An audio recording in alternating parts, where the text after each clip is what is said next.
Hey guys, so yeah, I just watched the latest episode, the second to last episode for the third season of Dark Side of the Ring on XPW, Xtreme Pro Wrestling, which was founded in late '99 throughout 2000 by Rob Black, who was known as the owner of Extreme Associates, which was a pornography company, but not just any kind of pornography company, mainly one that really put the emphasis on hardcore porn, if you know what I mean. Let's put it this way: there's three ways to define three different ways, levels, I guess you could say, that you can define pornography, if you will. There's soft core, hardcore, and extreme core. And basically, that's what Extreme Associates was. It was extreme core pornography. And basically, XPW, from what this episode was able to tell us, came about because of the fact that originally Rob Black had a deal in the works with Paul Heyman, to kind of a partnership to get them out on the West Coast. And then when the deal, obviously, with TNN came about, Paul Heyman pretty much, in Rob's eyes, blew him off, and Rob didn't take too kindly to that. So that's how XPW came about, and pretty much the rest is history after that. They go on to state that Rob wanted to basically make XPW more extreme than what ECW was. That he wanted to take inspiration from ECW, obviously, like with the chair shots directly to the head, no covering up, stuff like that. But that he wanted to take it to the upteens level, like he wanted to get wild and crazy, if you will. And I think Sabu said it best in this episode. He said basically, XPW, from what Rob Black had described to him, was ECW on steroids. And basically that's what it was. And I'll tell you honestly, from a personal standpoint, I first found out about XPW when I was working at the Go Hastings in Lawrence, Kansas, which was like, here's my apartment area. And then down the street, that's where basically, like, again, here it's like, here's my apartments, and then let's say, let me turn this for a second, where that calendar is right there, that my friends, is kind of like basically, how far my job was from the Hastings store. Not Hastings store, but how far my job was from my apartment where I was living. And Hastings was basically one of those video stores that, entertainment stores, that, you look at something like GameStop and you see that they, not only sell games, but they also sell all this other stuff. Or you see all these other video game outlets or video outlets out there, and you're wondering, wow, they have a whole variety of stuff, ranging from figures, toys, and stuff like that. Hastings, from what I saw, was one of the first on the block to really do that in a major market. Anyway, long story short, when I was going to Hastings, and I think even working there, that's when I found out about XPW. Because I would go to Blockbuster. Blockbuster wasn't that far down from where Hastings was, about a couple of blocks. And it was actually across the street from my first job, which was Burger King. But again, long story short, Blockbuster didn't have anything like this. I looked at Hastings. Hastings had not just what Blockbuster had, like from movie-wise, new releases and everything, but they had stuff in there that you're like, whoa, I didn't expect them to have this. And they did. And one of those things was not just wrestling, which of course Blockbuster had, but they had wrestling, tapes and later on DVDs that Blockbuster didn't. And we're talking, in this case, XPW. And that's how I found out about XPW. I saw it. I saw the tape. I have one of them right now. I have one of them in storage right now called Blown to Hell. I have that, and I remember, just watching that whole thing, and I was like, holy crap. This is, because I knew about ECW at that time. And I think this was a little after ECW went out of business. But, I watched that and I was like, damn, even ECW never did this kind of crap. And, they had promoted that Blown to Hell event as the first time that basically anything of that matter that was known for being done in places like FMW was being done on U.S. soil. Now, did XPW do it, as good as FMW did? If that's something to brag about? No. XPW tried, but they couldn't really succeed. And the main event that they advertised for Blown to Hell was Vic Grimes versus Supreme. And, those two did what they could during that match, but again, it wasn't on the explosion level, if you will, of, of what FMW did. And yeah, they held it in the stadium too, but the stadium that XPW held it in was a freaking rodeo stadium in the middle of nowhere, But yeah, basically that was kind of my introduction to XPW, and I think I did get a few other XPW tapes that I think I may have traded back or something, or sold back. And I was just like, wow, this is really interesting to see that, here's this organization that's like ECW, but turned up by 100, if you know what I mean. And they dove into that in the special. They talked about how basically, XPW, like I said, came out of the remnants of what was basically a demolished and abolished deal between Heyman and Black. And, Black wanted to use XPW as a way to get back at ECW. And that it was indeed Rob's idea to invade the Heatwave 2000 pay-per-view, at least cause a disturbance, by having his ring crew hand out flyers and having his top talent, be in the front row to, cause a bit of a disturbance or something like that, like when the time was right, cause the disturbance. And, that's what they would, and that's what they did. Because the moment the hard cam came up before the main event, you see, because everybody was wondering, like, why was a fan doing this? That wasn't any fan. I think they said that was Kaos, I believe. Yeah, that was Kaos. Johnny Muenz, I think that's his name. He's the one that did that. He did that, and apparently that was enough to get security to escort them out. And the way Kaos, Kid Kaos described it was they were escorting them, kind of like by the neck a little bit out and into this area to where once they closed the door, everything went quiet. And he's like, and Kaos is like, well, where did everybody go, right? And then we find out that on the other side of the arena, which was the Grand Olympic Auditorium, that the ring crew didn't get so lucky. Because we'd always heard stories of, the ECW guys beating up on the XPW guys. And in this case, it was, from what we understand, and they talked to New Jack, and this was before he passed, that basically, from what we understand, that that story of basically, there being a fight or something like that, it was actually the ECW guys beating up on the XPW ring crew, and they showed footage of Rob Black even, ranting about that, basically being mad about that. Like, he's pointing out, you didn't touch this person, you didn't touch that person or anything else, but you touched these 140-pound ring crew guys.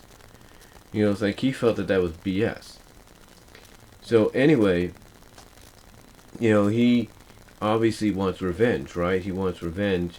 But, and I guess he kind of gets it. They don't really go into detail about it, but or even mention it at all. But basically, they do talk about how ECW folded, and kind of, and I guess kind of alluding to the fact that Rob kind of got what he wanted, because Rob, according to the talent that they talked to Kaos, they talked to the Messiah, they talked to a couple of girls that were valets and pornography girls. Talked to some of the key players. And except for Rob didn't want to be part of that, because I think according to Sylvia, who is Chaos's wife, if Rob's not running it, he ain't going to be part of it, if you know what I mean. So, anyway, they basically talk about how Rob had this mentality of, he'd get you to fight for him, and he would. And that was the mentality he had passed on to them during the heat wave situation, the heat wave incident. And then, basically, when he said, "Oh, I'm going to bring in this guy now, I'm going to bring in that guy now," because of what's going on, or what had happened, to both both ECW and WCW. And again, they didn't talk about this either, because they mentioned the fact, and I think it was Chaos, and it was Messiah, and a few others. They talked about the fact that he brought in Sabu, he brought in New Jack, he brought in Shane Douglas, he brought in Terry Funk, and Jessica, I think her name was Jessica, who was one of the valets and porn stars as well. Basically said that as soon as they got Terry Funk, she felt like, hey, we had made it. We're now the big time. We've made it. We got Terry Funk to perform for us. And, that is a big deal for any promotion if you can get, him at that time to take part in, some of your matches or your events. And, they basically talk about everything that happened, like who we got to bring in, like New Jack, Kronos, Shane Douglas, like I said, Chris Candido, Terry Funk, Sabu, I think it's a New Jack, right? Vic Grimes. They brought them all in, and again, nobody thought he was going to back that up, but he did. And what I was trying to say is, what they didn't talk about is how they got Shane Douglas. It wasn't because of ECW, it was because of WCW. WCW was running out of business, and Shane's last appearance in WCW, as far as I know, was helping Booker T beat Rick Steiner for the United States title at Greed. And I think immediately after that, he started performing full time for XPW, because it was around, I think this was around the time that he had appeared in XPW, but he still had to fulfill his commitments in WCW, so he went back there to fulfill his commitments, and then I guess he went back to work for XPW full time. But yeah, that's how he acquired Shane. And then, like I said, he got Candido, he got Tammy Lee and Tammy Lee and Stitch, Sonny, if you will. He got all the ECW guys, even Sandman he got in there at one point. I know he did that. I know he got Sandman. He got a bunch of them. He even got Super Crazy. They didn't list them all, but it was pretty much, as Sabu called it, a rejected, it made XPW look like a rejected ECW, if you will. And, they talk about, they basically talked about how he was making XPW into what ECW wasn't. Basically, as I think, was it Sabu, like I said, Sabu stated it best, when Rob told him that it was going to be basically XPW on steroids, but upped to the 100th level, if you know what I mean. But yeah, it was. Because again, I remember watching the Blown to Hell tape that I bought, and I still have it. I was shocked that they were able to do a match like this, but do a match like what they did with Grimes and Supreme. But the way they did it basically in, like I said, an open venue, a stadium, a rodeo stadium.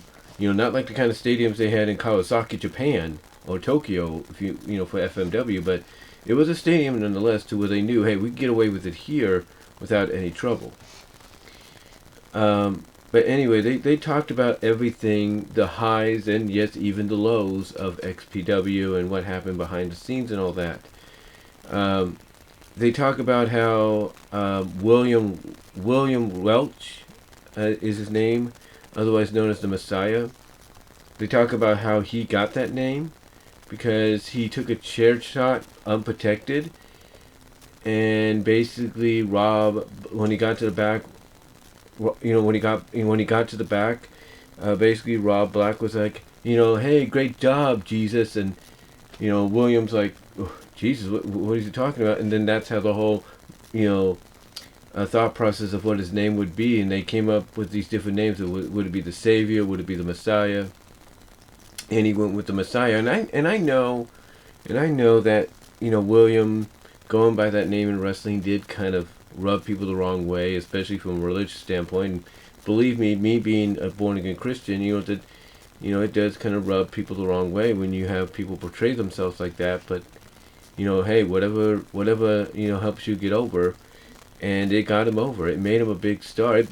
Basically, William, the Messiah, if you will, was basically Rob's face of the company. He was his John Cena at that time, because I think Kaos even mentioned, and this is true because I think I saw this on one of the shows that they had online, and this was like before YouTube and all that. He had 2 belts. He had 2 championship belts, and they even had this as part of one of the shows I watched on VHS. Anyway, they talk about that, and they talk about the fact, and Chaos brought this up at the end. He got emotional about this. He talks about how Supreme is looked at as the godfather of deathmatch wrestling, and in a way, he kind of is like one of the founding forefathers of deathmatch wrestling here in the United States. Because I don't think you can really think of anybody at that time that was really, taking daily, nightly punishment like he was. And they talk about and show some great examples of this, brutal and violent examples. Like there was a time where, were going to do a table spot, a flaming table spot, and they had told one of the ring ladies to go out and get some lighter fluid. And instead of getting the regular lighter fluid, which is alcoholic based, that once you light it, and you go through it, or something goes through it, it goes off. It goes out. Basically, like what the Dudleys would do back in ECW when they would put someone like Tommy Dreamer or Balls Mahoney or anybody through a flaming table. Mainly, it was lighter fluid that you would use, like for regular alcoholic, regular lighter fluid for basically for a barbecue, just regular lighter fluid. You put on the charcoal and that's fine, or whatever. And in this case, though, it wasn't the right lighter fluid that she got, because they told her get lighter fluid, but I think what happened is they didn't specifically tell her what kind of lighter fluid to get. And she ended up getting charcoal lighter fluid, which is oil based. And they said the moment that table went up after a few attempts, were after a few misfires, if you will, or missettings, attempts, if you will, at lighting it, that finally when it lit up, and Supreme, and I think it was somebody else went through it, the Supreme and Chaos, that is, went through it, that Supreme was literally on fire. His body was, the flames were all over him, and he was just running around screaming. And they talk about, I think it was Sylvia. She says that, I think it was Sylvia that said that the moment Chaos pinned Supreme and then got back up from, pinning him, on the floor, that parts of Supreme's skin was, on Chaos. And Chaos basically, of course, went to go visit Supreme in the hospital because Supreme's his uncle, his legitimate uncle, to see if he's doing okay. And the way Chaos described it is his uncle Supreme was like, "Oh, that was so good, man, and how we, effed that up, how can we make it even better next time? Or something like that. Basically, even though he was burnt and everything, he was proud of what they did, and obviously was looking forward to doing something similar again. But I don't know if they did or not. I'm sure Supreme did a lot more death matches, but as far as the flaming parts go, I don't know. They also talked to Luke Hawx, who they had talked to for the Canyon episode, and he was part of XPW as Alta Boy, Luke Hawx, and they talk about how, Luke actually talks about a time where, he took a chair shot, but he did it the correct way, where he put his hands up to protect himself. And what happened is Rob got mad at him when he went backstage. He's like, "This is, FN XPW. You don't do that. You take the chair shot." And Luke's like, "What did I do? Did I do something wrong?" And Jerry Lynn, who also worked for XPW briefly, I guess, just pulled him aside and said, "Don't worry about him. He doesn't know what he's talking about," out and everything. And I think this is when Jerry Lynn, was going. I think this was after Jerry Lynn had left WWF or something, and so obviously he was working, on occasions for XPW, and Jerry Lynn just takes him aside and says, "Don't worry, the guy doesn't know what he's talking about," and all that. So what happened is Rob decides, okay, and this is according to Luke Hawx. That he's going to get even with him by having Luke Hawx get handcuffed into almost a crucifying, position, and that Supreme, unbeknownst to Luke, was going to nail him several times straight up on the head with a chair. And it got to a point that he was concussed, that he was told to sit up and everything, not go to sleep, because, he might, because, doctors, when they tell you that, that means if you do that, there's a good chance you won't wake up. So he's told to sit up in his hotel room, not go to sleep. He said he was throwing up, not sure what was going to happen, if he was going to die, whatever the case was. He said he didn't have no insurance, so as a result, he has like a little bit of a bump, a little bit of an indentation in his head, because of the fact that Rob, made that moment happen, courtesy of Supreme hitting him with chairs straight to the head. And as Luke, put it, it's because, the reason he dealt with that is because of somebody that doesn't know what they're talking about when it comes to wrestling, or the wrestling business. And a lot of people that they interview, not a lot of people, but the people they did interview for this, all basically said the same thing, that, Rob Black did not know anything about the wrestling business.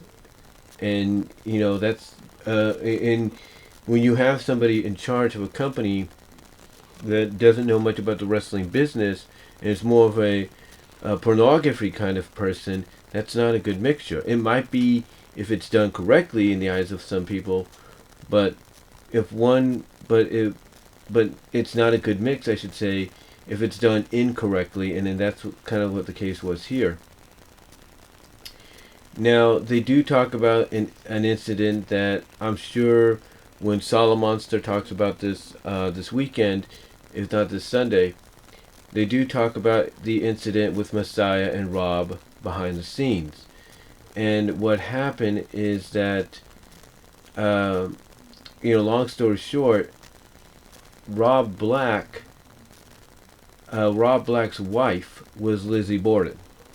And they showed footage of the fact that her and Rob made no excuse of who they really were, as they would add that to accentuate their character and everything, and what they were trying to do, in story or whatever the case may be. And that's the other thing about Lizzy, about this as well. They had a lot of footage, I guess you could say movies and all that they would show during XPW, or just stuff they found online of Rob filming Lizzy, him talking with Lizzy, asking her to do this and that, all kinds of things. And there was a moment where the Messiah, William says that he went to Rob, said he was done, he needed to take a break, his body was beat up, and that Rob basically said, okay, well, if you're done, I'm done. If you don't want to do this anymore, I don't want to do this anymore. If you're finished, I'm finished. And Messiah William was like, there's no way this guy would give up on XPW just because I'm leaving.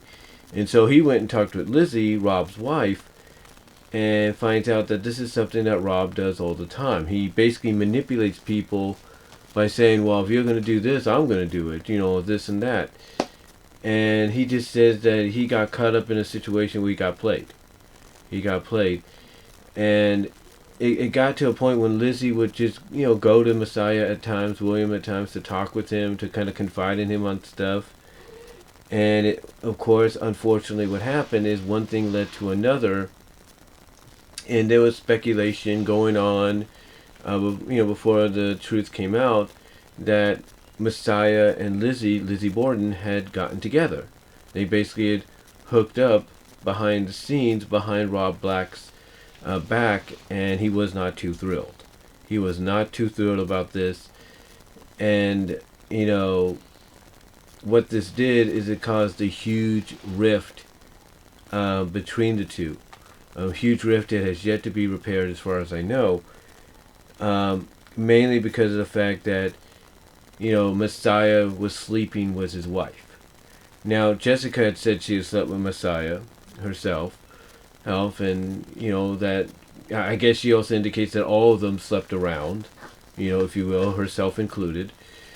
But yeah, it was because of the fact that Messiah had this affair with Lizzy and vice versa that a rift was created between the two, and basically Rob exiled Messiah from XPW because of that. He exiled him. He basically said, you're done. You're no longer part of this company. And the way they wrote him off, they even showed this, is they showed him, acting like a freaking Messiah in this kind of like very low budget special effect of him basically, floating in the air saying, the Messiah has come and his end is gone. And then the image just fades away, and according to Kaos, it was basically the way of saying in character the Messiah had gone to heaven, and that was the way of basically in a low hit kind of deal, writing William off of television. Now what happened is, of course, what happened, what they showed is not only did they show that, but they also showed, I guess you could say, the rehearsal footage or the footage without the effect or something. And it got to a point where Rob was supposed to say something, and then he forgot his lines. It's like, I don't know what I'm doing here, and then that's it. Anyway, after that, they talk about how Messiah was still wrestling, and they showed footage of him being in one of the epic pro wrestling shows in Southern California, and basically it was here where he basically let loose. He basically just crapped all over Rob Black. We'll put it that way. He crapped all over Rob Black. The fans were chanting, F Rob Black, F Rob Black. You had some fans chanting, you F'd Lizzy Borden. And his response, according to what he said, and they showed footage of him saying this, yeah, and she freaking loved it. So what happened is there were several occasions where, there was, basically, as William put it, as the Messiah put it, it felt like Rob had people, keeping tabs on him, keeping tabs on Messiah. Because what they mentioned earlier, when ECW was bringing Heatwave 2000 to Los Angeles, and I remember they advertised that event, at the Grand Olympic Auditorium, that according to what they said here, is that ECW did that in retaliation to kind of shut XPW up, like basically, shut them up and make them realize, hey, there's only room for one extreme wrestling organization in the world, in this country, and that's us. So we're going to prove it by coming over to your town and selling out one of your main venues to prove it. And they did. They sold out the Olympic Auditorium. But anyway, from what they talked about when it was getting toward when that announcement had been made, they talked about the fact that Rob had this mafia mentality, like, okay, you're gonna invade my territory, I'm gonna try to F you up, I'm gonna try to screw with you. And that's what he tried to do. And obviously he kept that mentality, that mafia mentality, because from what William was stating and others were pretty much stating, it felt like he was keeping tabs on him, because he would seemingly find out what was going on. Like, like when Messiah didn't show up for a house show at the warehouse, which we were putting on at the warehouse, is because of what was going on between Messiah and Lizzy. And even though, it didn't seem like it would get out, to the point that Rob would find out, he eventually did. Which again led to Messiah, being, ousted from the company in the way that they did it. To oust him out. Anyway.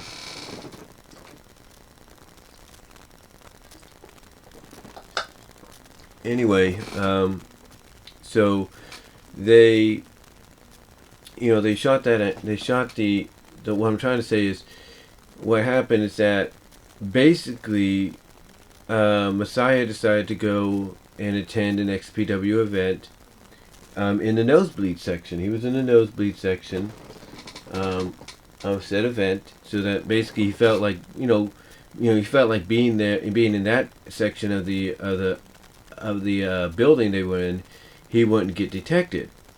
But somehow Rob found out he was there. He found out he was there, and one of his close friends, I guess, or confidants that he had, that being William Welch, the Messiah, called him up on his cell phone, which again, and when they showed the cell phone, they kind of showed it kind of like, almost very similar to this, but I think it was meant to be smaller because that's when we had smaller cell phones at that time.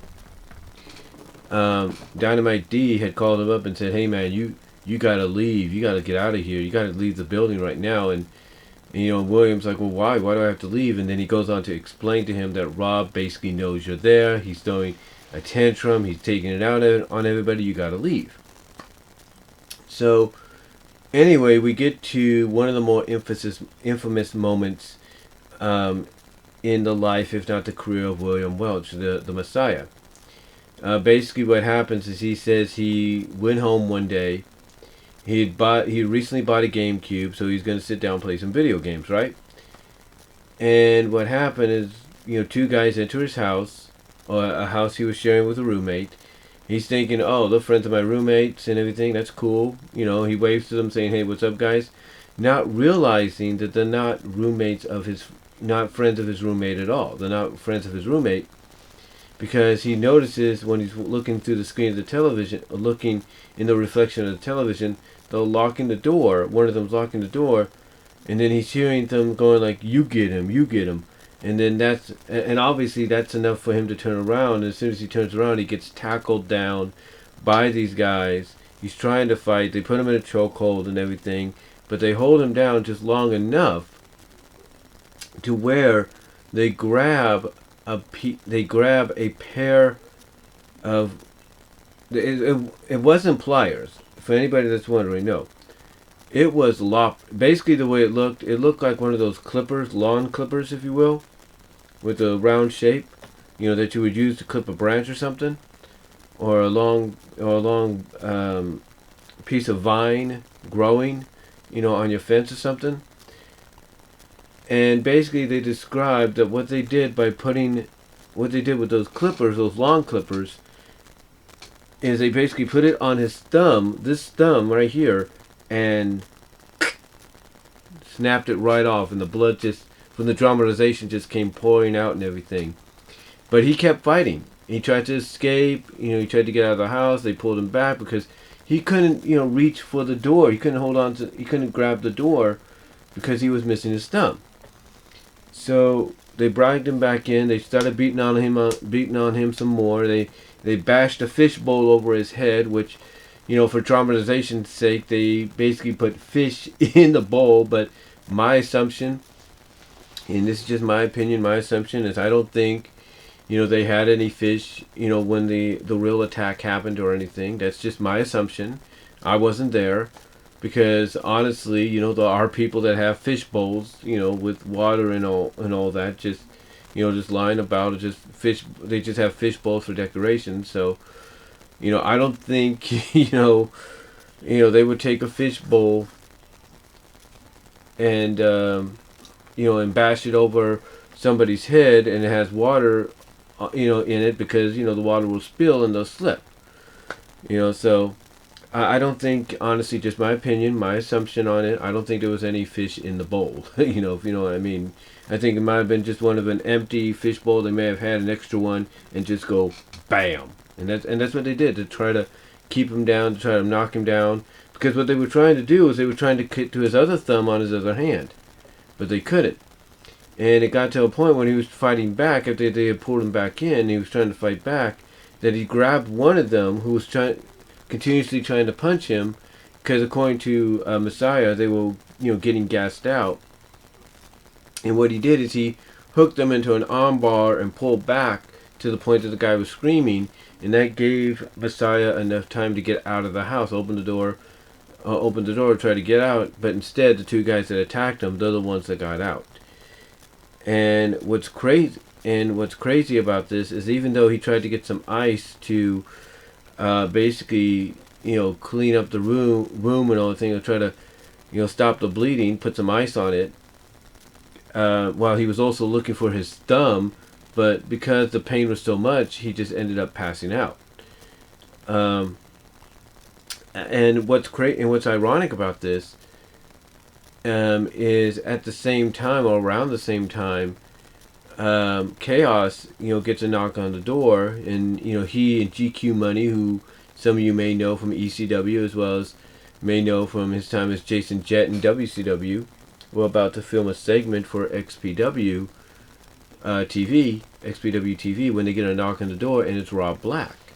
And Rob just comes in, and Kaos, he explains that this was weird because Rob had never been there before. It's like, what is he doing here? He's never been here before. And from the dramatization they showed, it seemed like he just sat down, lit up a cigarette, and Kaos's mind thought was, what are you doing here? Why are you here? Why are you here?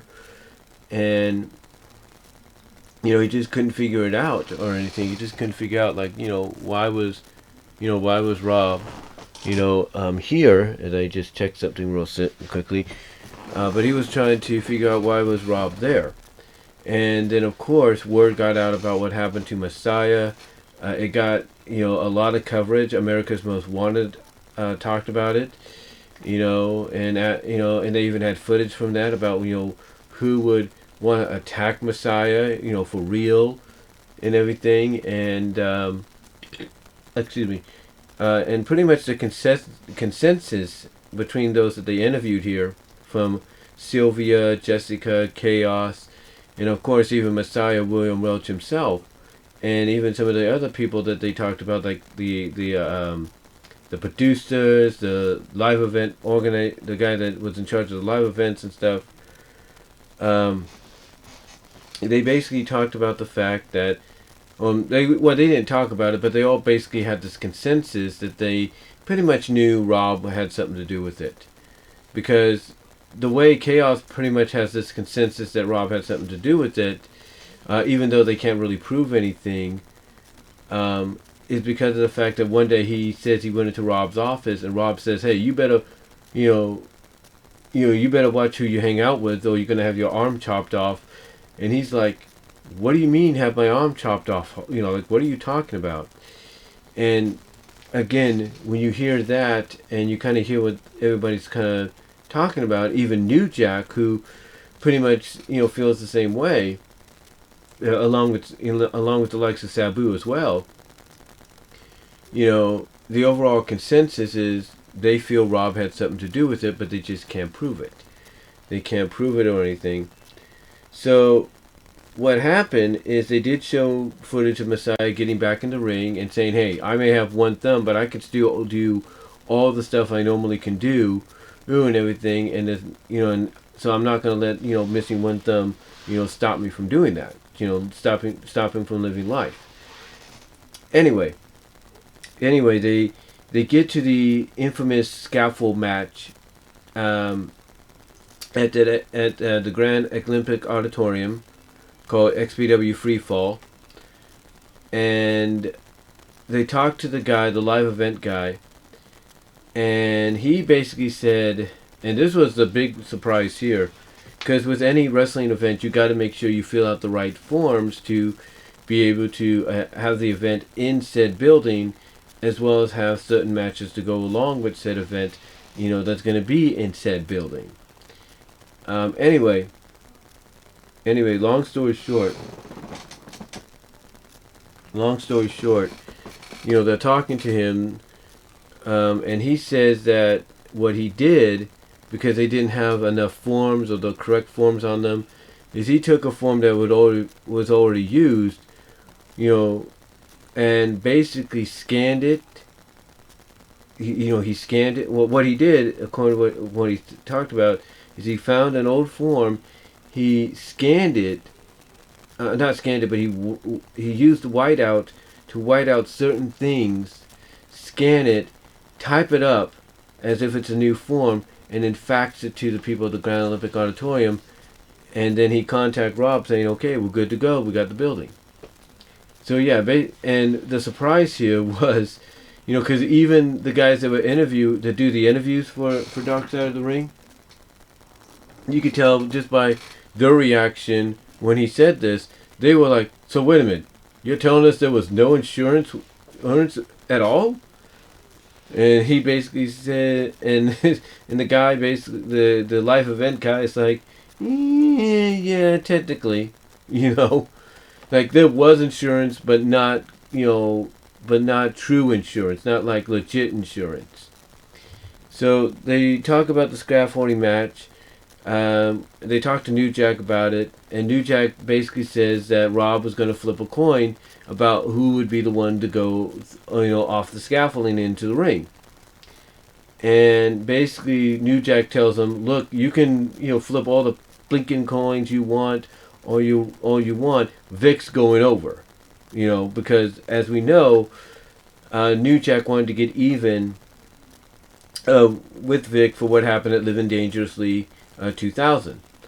So what happened is, they talk to Sylvia about it, they talk to Jessica about it, talk to everybody about it.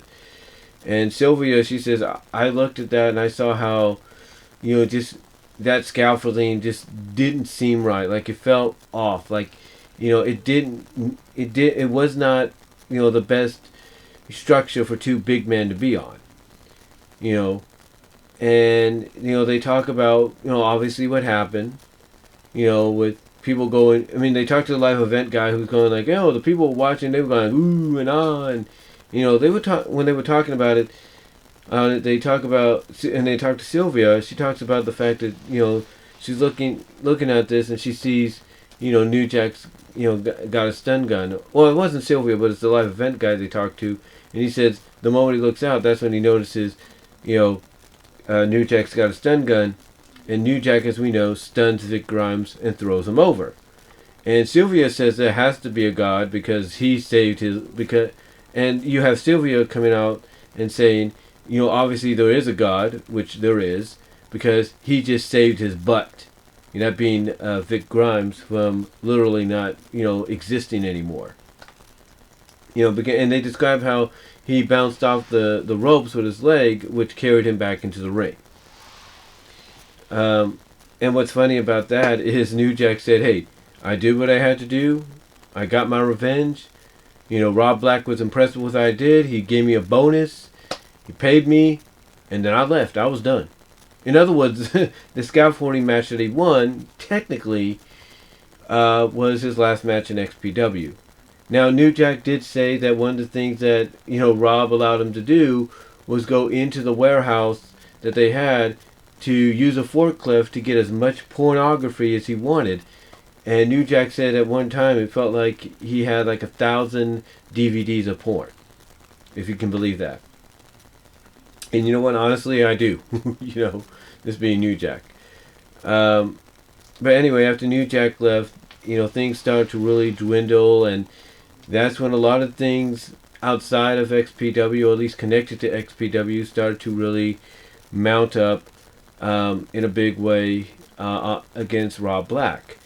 What happened is they basically started talking about how the government and the U.S. District Attorney, I think that's who it was, Astroth, I think, Jason Astroth, I can't think of his name right now, but the U.S. District Attorney General at that time, was coming after Rob. He was coming after Rob because of the fact that Rob was, basically in violation of a lot of, obscenities and things that just were not right. And, one of the things that really got the attention of the government to get involved was finding out how far Rob was going with the pornography. And you got to remember what I talked about earlier. I said, this at this time you could look at it as having 3 levels of porn: softcore porn, hardcore porn, or in the case of Rob Black and Extreme Associates and XPW, but mostly Extreme Associates, extreme core porn. And that's what it was. And that was what got him in trouble. That's what really started to get him in trouble, because he was basically taking pornography in a direction, extreme core pornography, in a direction that was not right. It was disturbing. It was very disturbing. And, even Jessica got out after, after that, they started to go in that direction. She got out. Sylvia got out after the Messiah deal of what happened to him. And basically things just started to fall apart. They said that checks started to bounce and everything.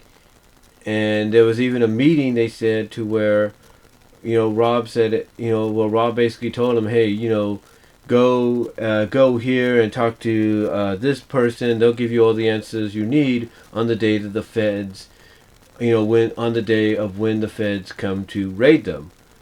And, the way they described it was like, wait a minute, did he say when, not if? Because, by his own admission, Rob was saying, yeah, the feds are going to come and raid us. And that's exactly what happened. And what was interesting is Rob, basically, from, the footage they showed, and again, the people they interviewed, he was challenging the government. He was challenging the government. He was trying to take them on. He was trying to take them on by trying to fight for the freedom of speech of everybody when it came to him, doing his porn. And they showed him doing interviews with Frontline. They showed him doing interviews with, I think Nightline and ABC World News Tonight. They even showed him doing an interview with one of the anchors, and one of the anchors had to counter him by saying, no, you're talking, because he's trying to say, hey, look, we make movies just like in Hollywood, and then the anchor's like, no, correction. You don't make movies like you do in Hollywood, like they do in Hollywood. The movies you make involve women getting raped, brutalized, made to, do these obscenities kind of things, all that kind of stuff. And they even showed a interview I think they did with, was it Jessica or Lizzy? It looked like it was Lizzy. I'm not really sure. But they did an interview with one of them, a Frontline interview that they showed.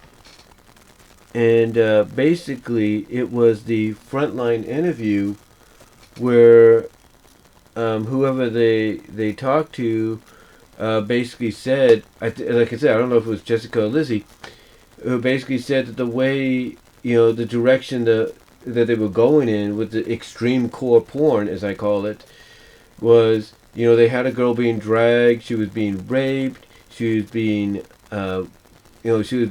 raped, humiliated, then butchered, and then spit on. She was basically being degraded. And again, I don't know if it was Jessica or Lizzy they talked to in that Frontline deal that it showed archive footage of, but obviously that was enough. That along with some other things was enough for like the feds to come in and say, okay, Rob, you're done. You are done. And again, they would show interviews where Rob would basically say, hey, look, come at me. come at me. You know, you're not going to be able to, you know, put me in jail despite what you find. But guess what? According to what they said, according to I think it was the live events guy, they had found a way to get to Rob. They found a way to get to Rob. Now, they did mention that some of the charges were dropped except for one, and that one charge, which Rob and Lizzy, his wife, had pleaded guilty to, was about distributing obscene materials, very offensive obscene materials, and they got basically a year and a day, according to what this guy said, basically 366 days in jail. And Sylvia said that she felt sorry for Lizzy, you know, even though she was part of it, that, you know, she just felt sorry for her because maybe part of her, and I think the reason Sylvia said she felt sorry for her, in my opinion, is because she felt like, you know, Lizzy, you know, was just being a devoted wife. That despite having the affair with the Messiah, which, you know, the marriage survived, she was still trying to be a supportive, devoting wife. Anyway, they talk about how when Rob finally got out, not only did his marriage with Lizzy end, basically get, you know, they ended up separated, but he left the wrestling business. And what's interesting is they all talk about the fact that, you know, if they could go back and do it again, you know, they would. Because with the exception of, you know, Rob Black and, you know, everything that happened behind the scenes and stuff, you know, and all that, you know, they felt that they had something special there, that everybody got along good. You know, like I said, with the exception of Rob and, you know, all the other stuff, you know, that everybody got along good. And if they could go back and do it again, they would, you know, in a heartbeat. Because, you know, it gave them something to, it gave them a platform to perform on and make pretty much some, you know, some good relationships with. They continue to this day. I mean, Kaos and Sylvia basically said, again, like I mentioned earlier, they said that they had met there, and because of that, they got married at a pro wrestling event later down the line. Now, according to what Sylvia says, last she heard about Rob is he is married again, he has kids, and that he's running that he owns and runs a hamburger store or fast food store, a joint, on the East Coast. You know, so